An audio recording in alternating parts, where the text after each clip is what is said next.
भारत और अफगानिस्तान के बीच video conferencing के जरिए हुई द्विपक्षीय वार्ता। प्रधानमंत्री नरेंद्र मोदी ने क्षेत्रीय समस्याओं पर दिया बल।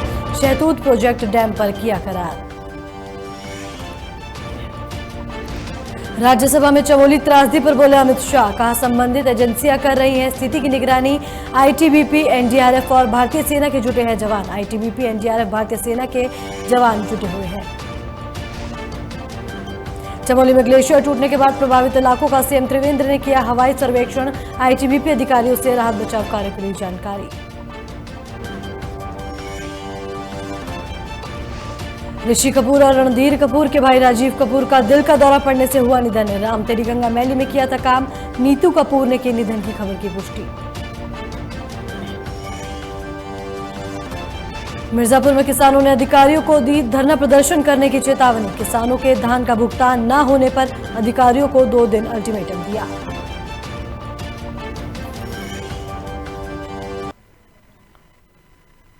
नमस्कार, आप देख रहे हैं लोकमंच और मैं हूं आपके साथ वैष्णवी शर्मा। भारत और अफगानिस्तान के राष्ट्रीय प्रमुखों के बीच मंगलवार को वीडियो कॉन्फ्रेंसिंग के जरिए द्विपक्षीय वार्ता की गई। प्रधानमंत्री नरेंद्र मोदी की यहां अपने संबोधन में क्षेत्रीय समस्याओं पर बल दिया गया और इस वार्ता के दौरान भारत अफगानिस्तान के बीच शहतूत प्रोजेक्ट डैम पर करार किया गया। पीएम नरेंद्र मोदी ने कहा कि भारत अफगानिस्तान का इतिहास एक दूसरे से जुड़ा हुआ है और प्रधानमंत्री नरेंद्र मोदी ने कहा कि कोई भी बाहरी ताकत हमारी दोस्ती को रोक नहीं सकती है। आज हम भारत अफगानिस्तान दोस्ती की लंबी राह में एक और माइलस्टोन रखने जा रहे हैं। भारत और अफगानिस्तान सिर्फ जियोग्राफी से ही नहीं बल्कि हमारे इतिहास और हमारे कल्चर भी आपस में जुड़े रहे हैं, एक दूसरे को प्रभावित करते रहे हैं। ये सदियों पुराने संपर्क हमारी भाषाओं, हमारे खान पान, हमारे संगीत, हमारे साहित्य में झलकते हैं। अफगानिस्तान की सफलता में हम भारत की ओर से अपने पूरे क्षेत्र की सफलता देखते हैं। हम एक बार फिर सभी अफगान मित्रों को भारत की दोस्ती का पूरा विश्वास देता हूं। भारत पर रखे आपके विश्वास के लिए मैं हृदय से सभी अफगान के मेरे प्यारे भाइयों बहनों का आभार भी व्यक्त करता हूं। संसद का बजट सत्र जारी है और केंद्रीय गृह मंत्री अमित शाह ने उत्तराखंड के चमोली जिले में ग्लेशियर टूटने की घटना पर राज्यसभा में बयान दिया है और इस दौरान उन्होंने कहा कि केंद्र और राज्य की सभी संबंधित एजेंसियां स्थिति की निगरानी कर रही हैं। आईटीबीपी के 450 जवान, एनडीआरएफ की 5 टीमें, भारतीय सेना की 8 टीमें, एक नेवी की टीम और वायु सेना के 5 हेलीकॉप्टर खोज और बचाव अभियान में लगे हुए हैं। उत्तराखंड सरकार ने यह बताया कि बाढ़ से निचले क्षेत्र में अब कोई खतरा नहीं है और साथ ही साथ जल स्तर में भी कमी आ रही है। केंद्र और राज्य की सभी संबंधित एजेंसियां स्थिति पर कड़ी निगाह रखे हुए हैं। 7 फरवरी 2021 के उपग्रह डेटा के अनुसार ऋषिगंगा नदी के जलग्रहण क्षेत्र में समुद्र तल से लगभग 5600 मीटर ऊपर स्थित ग्लेशियर के मुहाने पर हिमस्खलन हुआ, जो कि लगभग 14 वर्ग किलोमीटर क्षेत्र जितना बड़ा था, जिसके कारण ऋषिगंगा नदी के निचले क्षेत्र में फ्लैश फ्लड की स्थिति बन गई। अभी तक 20 लोगों की जानें जा चुकी हैं। ये आंकड़ा महोदय मैं थोड़ी स्पष्टता करना चाहूँ तो कल शाम 5 बजे तक का है, वो बदलता रहता है और 6 लोग घायल हैं। प्राप्त जानकारी के अनुसार 197 व्यक्ति लापता है, जिसमें एनटीपीसी के निर्माणाधीन परियोजना के 139 व्यक्ति, ऋषिगंगा कार्यरत परियोजना के 46 व्यक्ति और 12 ग्रामीण शामिल हैं। चमोली आपदा के बाद से राहत बचाव कार्य युद्ध स्तर पर चल रहा है। केंद्र सरकार से लेकर राज्य सरकार तक इस हादसे पर नजर बनाए हुए है। इस राहत और बचाव कार्य को लेकर खुद सीएम त्रिवेंद्र सिंह रावत राहत बचाव कार्य की पल पल की अपडेट ले रहे हैं। वहीं सीएम ने आपदा प्रभावित क्षेत्रों का हवाई सर्वेक्षण किया और आपदा से हुए नुकसान का जायजा भी लिया है। वहीं सीएम त्रिवेंद्र सिंह रावत खुद मौके पर पहुंचकर अधिकारियों से राहत बचाव कार्य की जानकारी ले रहे हैं। आईटीबीपी के पश्चिमी कमान के एडीजी एमएस रावत ने बचाव कार्य और आपूर्ति संचालन के बारे में सीएम को जानकारी दी है और साथ ही सीएम त्रिवेंद्र सिंह रावत आपदा प्रभावित पीड़ितों से मिले, जहां सीएम त्रिवेंद्र रावत ने आईटीबीपी के अस्पताल पहुंचे, जहां उन्होंने पीड़ितों से मुलाकात की। आपको बता दें कि चमोली में ग्लेशियर टूटने से मची तबाही में अब तक 29 शव बरामद हुए गए हैं। वहीं काफी सारे लोग अभी भी लापता है। ये जानकारी खुद मुख्यमंत्री त्रिवेंद्र सिंह रावत ने दी है और इस हादसे में तपोवन का पावर प्रोजेक्ट पूरी तरीके से तबाह हो गया है। आपको बता दें कि आईटीबीपी के जवानों ने टनल में फंसे 12 लोगों को निकाला है। वहीं दूसरे टनल में अब भी करीब 30 से अधिक लोगों के फंसे होने की आशंका जताई जा रही है।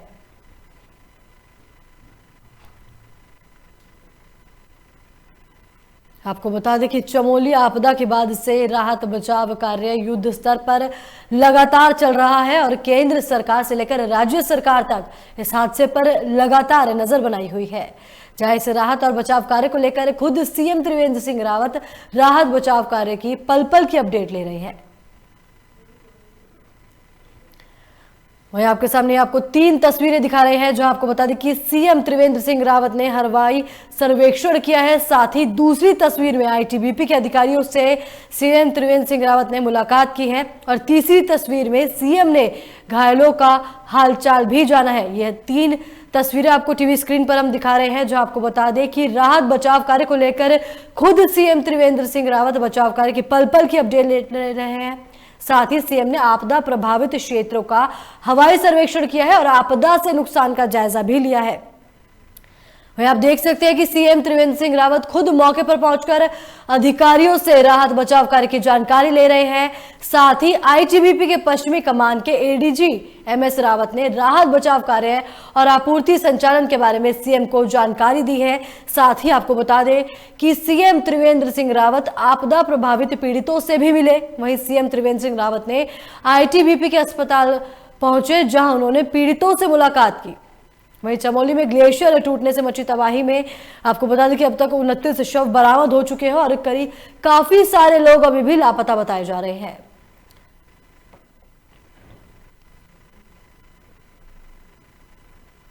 मिर्जापुर में किसानों ने अधिकारियों को धरना प्रदर्शन करने की चेतावनी दी है। आपको बता दें कि किसानों के धान का भुगतान ना होने पर अधिकारियों को 2 दिन का अल्टीमेटम दिया गया है और साथ ही किसानों ने एसडीएम चिनार के सामने अपनी बातें रखते हुए ज्ञापन सौंपा है। साथ ही दिल्ली में चल रहे किसान आंदोलन के समर्थन को लेकर बात कही है। बताया जा रहा है कि किसानों का धान नेफेड एनसीसीएफ एग्रो का कार्य केंद्र बंद हो गया है, जिससे सेंटर के पंजीकृत किसान दर दर भटक रहे हैं और बिचौलियों का शिकार होकर 1000 से लेकर 1200 रुपए क्विंटल में धान बेचने पर मजबूर हो रहे हैं। वहीं दूसरे सेंटर पर नमी और बोरे की कमियों का हवाला देकर किसानों को वापस कर दिया जा रहा है, जिससे किसानों में आक्रोश देखने को मिल रहा है।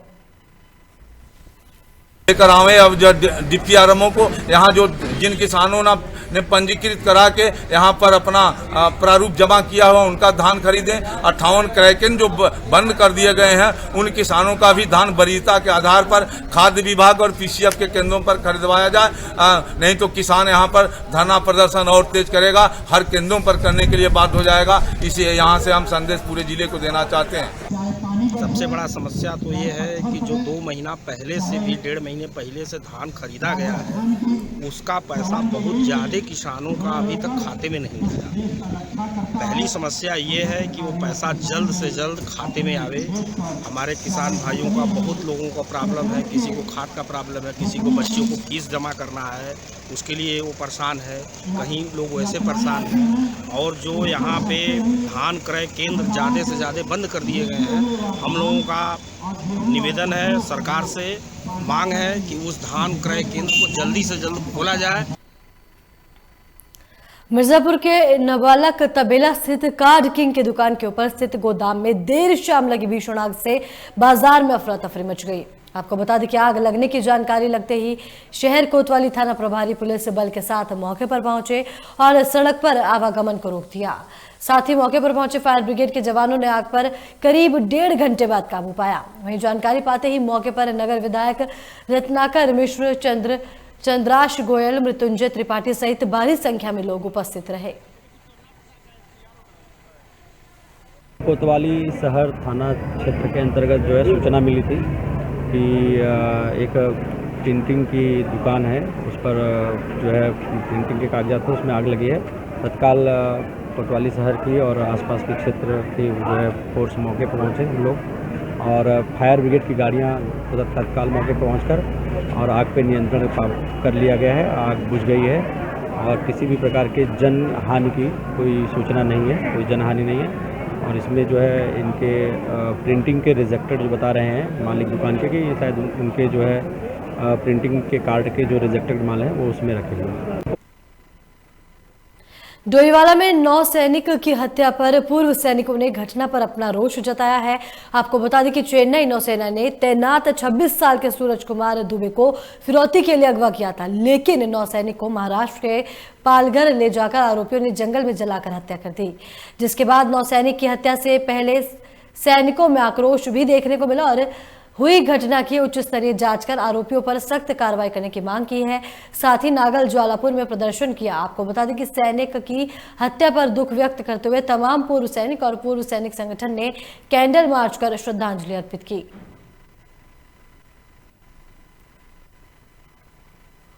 भारतीय नौसेना का नौसैनिक सूरज दुबे, उसको चेन्नई से किडनैप किया गया था।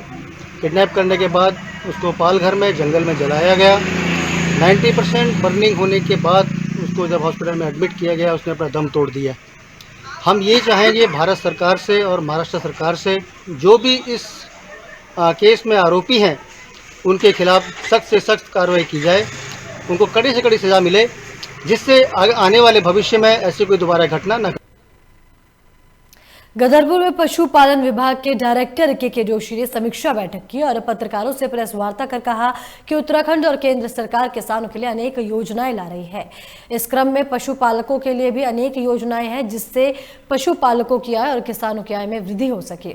वहीं राज्य सरकार लगातार इस प्रयास में है कि महिलाओं की आय में वृद्धि और स्वावलंबी बने। इसके लिए विभाग की अनेक योजनाएं संचालित की जा रही है, जिसमें सबसे पहला कार्य पशुओं की टैगिंग यानी केकॉन में पहचान चिन्ह छल्ला डलवाना है।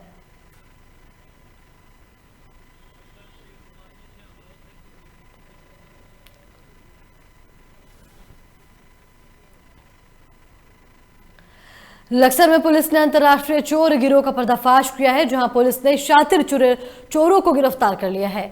आपको बता दें कि अंतर्राष्ट्रीय चोर गिरोह लंबे समय से चोरी कर बाहरी राज्यों में सामान को बेच देते थे। वहीं पुलिस के लिए सिरदर्द बने ये चोर आए दिन चोरी की वारदातों को अंजाम देते रहते थे, जिसकी धरपकड़ के लिए पुलिस अधीक्षक ने 2 टीमों का गठन भी किया था, जिसके चलते पुलिस अधीक्षक ने चोर के गिरोह का खुलासा किया। वहीं आरोपियों के कब्जे से पुलिस ने एक LED 24 मोबाइल फोन और एक ताली काटने वाला कटर भी बरामद किया है। साथ ही इन शातिर चोरों पर उत्तराखंड के 7 अन्य राज्यों में भी 18 मुकदमे पहले से ही दर्ज हैं। वहीं पुलिस ने संबंधित धाराओं में दोनों आरोपियों के खिलाफ मुकदमा दर्ज कर दोनों को जेल भेज दिया। थाने में 13 देखो उनका बाइक का चोरी का है। हमने तत्काल FIR कायम करी है और इसमें कार्रवाई करते तो आज हमें सबूता मिली। इसमें 8 बाइक हमने रिकवर किया है 5 लोगों से जो है। इसमें 3 बाइक हमने कनेक्ट कर दिया है, बाकी 5 बाइकों को कनेक्ट करने की कार्रवाई प्रचलित है। लक्सर में पुलिस ने चोरी की 5 मोटरसाइकिल के साथ 5 आरोपियों को गिरफ्तार किया है। दरअसल लक्सर में लगातार वाहन चोरी की घटनाएं हो रही थी, जिसको लेकर SSP के निर्देश पर चोरों की धरपकड़ के लिए 2 टीमों का गठन किया गया, जिसका लक्सर पुलिस ने आज खुलासा कर दिया है। वहीं वरिष्ठ पुलिस अधीक्षक ने बताया कि ये सभी बाइक चोर शातिर अपराधी है और ये लोग लक्सर रोड के सिडकुल हरिद्वार सहित कई जगह से मोटरसाइकिल चुराकर उन पर फर्जी नंबर प्लेट लगाकर बेच देते थे। आरोपियों के कब्जे से 8 मोटरसाइकिल बरामद हुई है और सभी आरोपियों के खिलाफ संबंधित धाराओं में मुकदमा दर्ज कर सभी को जेल भेज दिया गया है।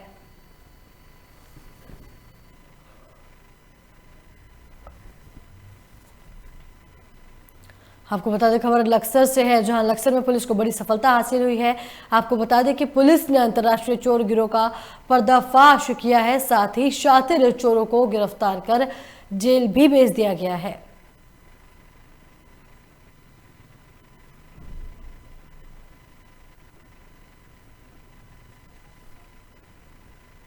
दरअसल लक्सर में लगातार वाहन चोरी की घटनाएं हो रही थी, जिसको लेकर SSP के निर्देश पर चोरों की धरपकड़ के लिए 2 टीमों का गठन किया गया।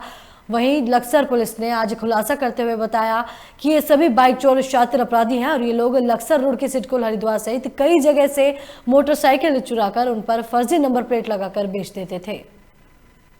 जेल भेजा था, उसमें 2 अभियुक्त शेष थे, उसमें हम लगातार तलाश करते रहे थे। आज हमें सफलता मिली कि इसमें दोनों को हमने गिरफ्तार कर लिया। इनका 24 मोबाइल फोन्स और जो है जो कटर है और नगद का सामान हमारे पास मिला है।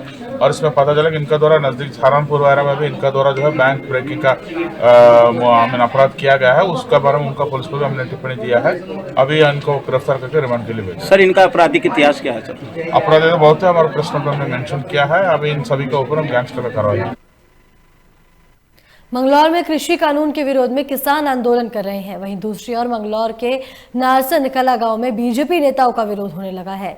दरअसल मंगलौर में नारसन कला गांव के किसानों ने कृषि कानूनों का विरोध करते हुए गांव में बीजेपी के नेताओं के प्रवेश पर पूरी तरीके से पाबंदी लगा दी है। मैं आपको बता दें, खबर मंगलौर से बताई जा रही है, जहां मंगलौर में कृषि कानून के विरोध में किसान आंदोलन कर रहे हैं। साथ ही दूसरी ओर मंगलौर के नारसन कला गांव में बीजेपी नेताओं का विरोध होने लगा है।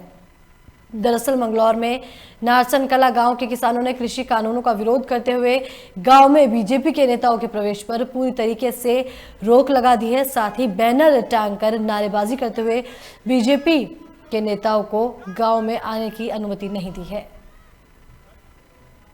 जहां पूरे देश में कृषि बिल का विरोध करने के लिए भारतीय किसान यूनियन के नेतृत्व में हजारों किसान जो है दिल्ली में मौजूद है, तो वहीं मंगलौर के नारसन कला गांव में भारतीय जनता पार्टी के जो नेता हैं उनके विरोध के लिए एक बैनर लगा गया है। आप देख सकते हैं, हम अभी मंगलौर के नारसन गांव में हम मौजूद है, जहां पर मुख्य द्वार पर जो ग्रामवासी है उनके द्वारा एक बैनर लगा गया। आप सीधा तो तस्वीर में देख रहे हैं, सीधा इस बैनर पर लिखा हुआ है, इस गाँव में भारतीय जनता पार्टी के नेताओं का आना सख्त मना है।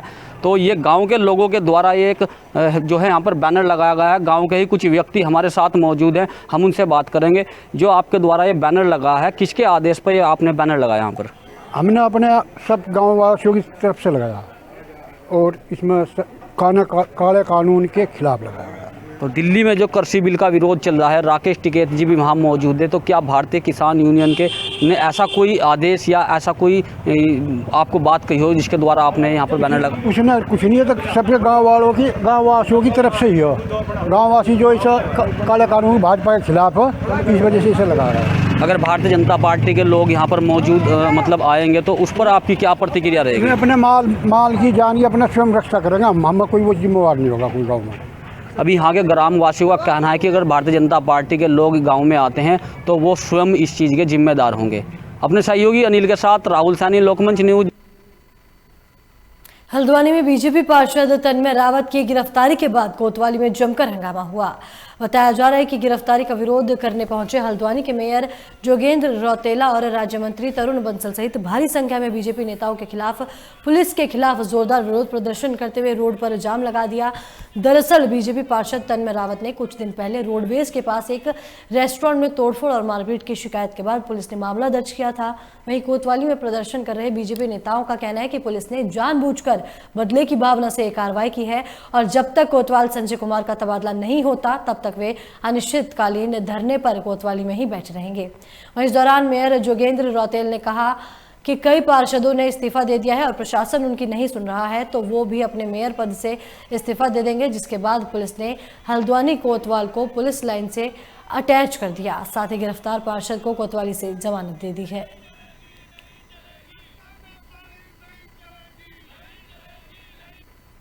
मैं ये कहना चाहता हूँ कि तन्मय रावत जी कोई एक क्रिमिनल व्यक्ति नहीं है और ना ही कोई ऐसा अपराध हुआ है।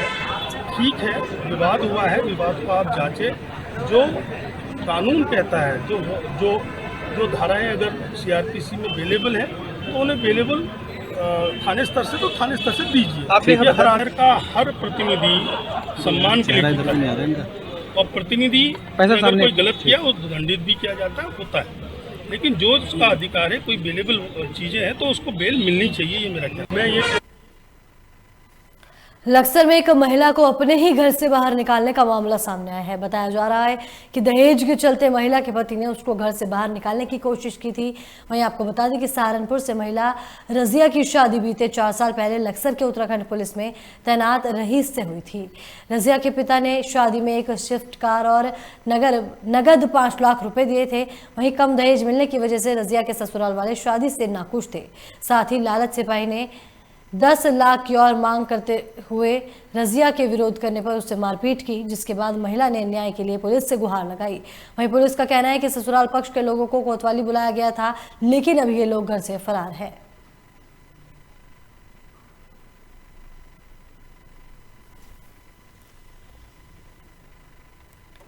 लक्सर में पुलिस को बड़ी सफलता हासिल हुई है। बताया जा रहा है कि खनन का गौरख धंधा अपनी चरम सीमा पर लगातार जारी है, जहां पुलिस ने नीलदारा गंगा में खनन करने जा रहे 8 ट्रैक्टर ट्रॉलियों को सीज कर दिया है। वहीं पुलिस के अवैध खनन के खिलाफ कार्रवाई देख खनन माफियाओं में हड़कंप मच गया। साथ ही कई खनन माफिया अपने अपने वाहनों को अधिक धुंधकोरे के चलते भगा ले जाने में कामयाब रहे, तो कई खनन माफिया अपने अपने वाहनों को छोड़कर भाग निकले।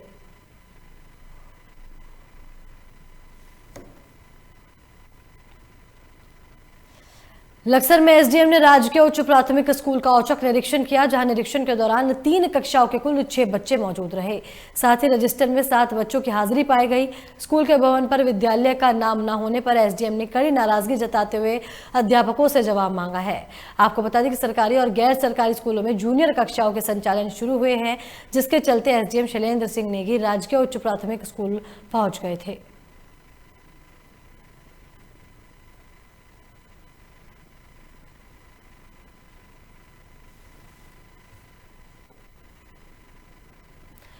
योगी सरकार की ई टेंडरिंग प्रक्रिया की धज्जियां उड़ाई जा रही हैं। आपको बता दें कि तमाम कार्यों के टेंडर 12 फरवरी को खुलने हैं, लेकिन उससे पहले ही करोड़ों रुपए का काम हो चुके हैं।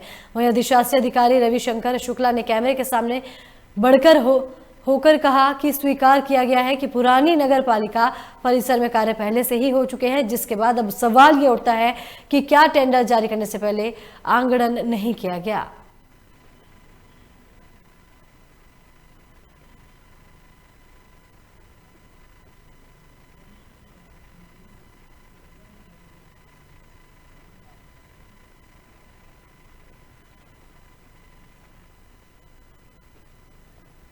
आपको बता दें खबर हरदोई से है, जहां हरदोई में योगी सरकार की ई टेंडरिंग प्रक्रिया की धज्जियां लगातार उड़ाई जा रही हैं।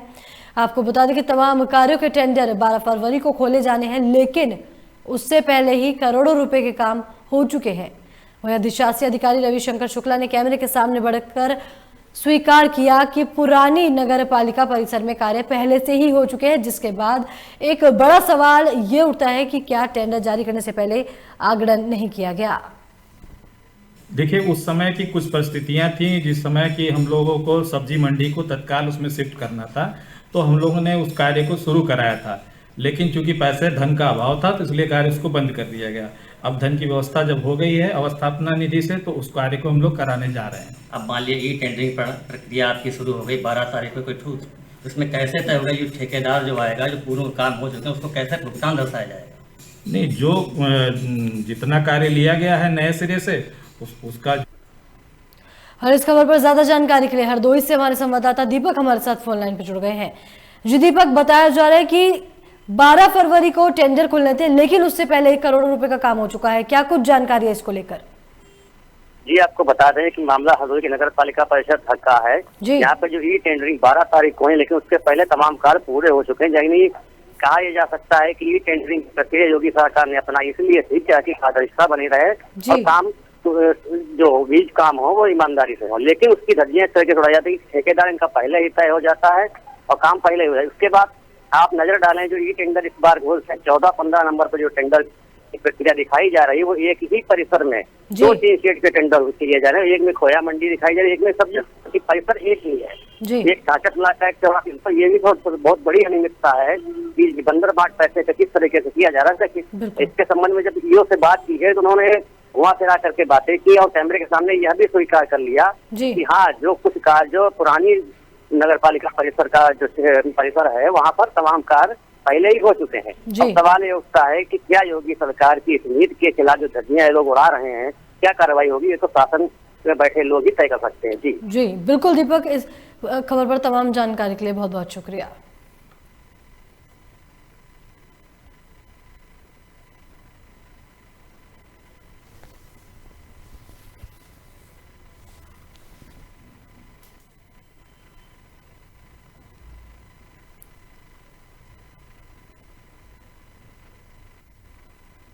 सीतापुर में कमलापुर थाना क्षेत्र के सरौरा खुर्द गांव में डाका डालने आए बदमाशों को ग्रामीणों ने पकड़ लिया। बताया जा रहा है कि लूट की फिराक में बदमाश एक घर में जाकर छिप गया, जिसके बाद घर में जब व्यक्ति ने बदमाश को देखा तो बदमाश ने फायर कर दिया। वहीं गोली की आवाज सुनकर घर के अन्य लोग मौके पर पहुंचे, साथ ही फायर करते हुए बदमाश घर से भागा, जिसके बाद ग्रामीणों ने बदमाशों को पकड़ लिया, जिसके बाद ग्रामीण ने बदमाश को पुलिस के हवाले कर दिया। साथ ही पुलिस आरोपी से पूछताछ कर कार्रवाई शुरू कर दी है।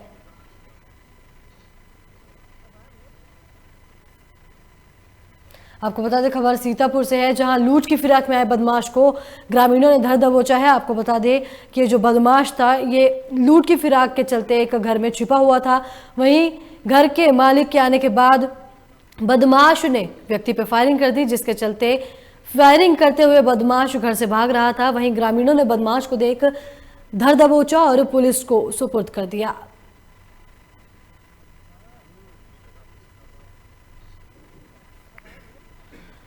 और इस खबर पर ज्यादा जानकारी के लिए सीतापुर से हमारे संवाददाता वीर बहादुर हमारे साथ फोन लाइन पे जुड़ गए। जी वीर बहादुर, बताया जा रहा है कि एक बदमाश चोरी की फिराक से एक घर में घुसा था, क्या कुछ मामले को लेकर जानकारी है? जी वैष्णवी, आपको बता दूं ये पूरा मामला जनपद सीतापुर के कमलापुर थाना क्षेत्र के सरौरा खुर्द का है। जो बीती रात एक बदमाश एक घर में डकैती की नीयत से घुसे, लेकिन परिजनों के जाग जाने से ये बदमाश जो है फायरिंग करते हुए भागा और भागने से कुछ दूर पे इसका जो ब्लेड की तार लगा हुआ था उसमें इसका पैर फंस जाने के कारण ये गिर गया, जिससे ये घायल हो गया। जी बहुत बहुत शुक्रिया आपका इस खबर पर तमाम जानकारी साझा करने के लिए।